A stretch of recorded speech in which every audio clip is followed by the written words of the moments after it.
একটার পর একটা দেশ দক্ষিণ এশিয়ায় সরকার পতনের ঝড় বয়ে যাচ্ছে। প্রথমে শ্রীলঙ্কা, তারপর বাংলাদেশ, এরপর ইন্দোনেশিয়া আর সর্বশেষ নেপাল। কিভাবে এই দেশগুলো একের পর এক অস্থিরতায় ভেঙে পড়ল, আসুন জেনে নেই। ২০২২ সালে শ্রীলঙ্কায় শুরু হয় ভয়াবহ অর্থনৈতিক সংকট। জ্বালানি স্টেশনে দিনের পর দিন লম্বা লাইন, ওষুধ ও খাদ্যের তীব্র ঘাটতি, আর এর সঙ্গে যোগ হয় দুর্নীতি ও পরিবারতন্ত্রের অভিযোগ। হাজার হাজার মানুষ রাস্তায় নেমে আসে। প্রেসিডেন্ট গোটাবায়া রাজাপাকসে অবশেষে দেশ ছাড়তে বাধ্য হন। এভাবেই দক্ষিণ এশিয়ায় শুরু হয় সরকারের পতনের ধাক্কা। ২০২৪ সালে আন্দোলনের আগুন ছড়িয়ে পড়ে বাংলাদেশে। ছাত্ররা শুরু করে কোটা সংস্কার আন্দোলন, যা ধীরে ধীরে রূপ নেয় গণ অভ্যুত্থানে। রাজপথে লাখো মানুষ, পুলিশের সঙ্গে সংঘর্ষ, টিয়ার গ্যাস, গুলিতে বহু প্রাণহানি ঘটে।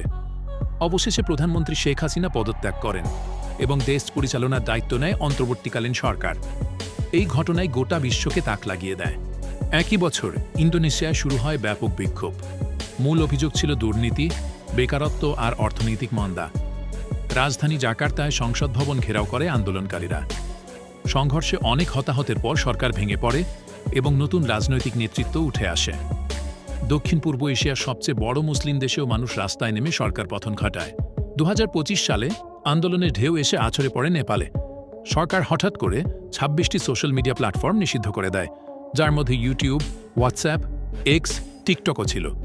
এই সিদ্ধান্তে ক্ষুব্ধ হয়ে তরুণ প্রজন্ম, বিশেষ করে জেনজি, রাস্তায় নেমে আসে। রাজধানী কাঠমান্ডুতে ভয়াবহ সংঘর্ষ হয়। সরকারি ভবন ভাঙচুর ও অগ্নিসংঘ ঘটে।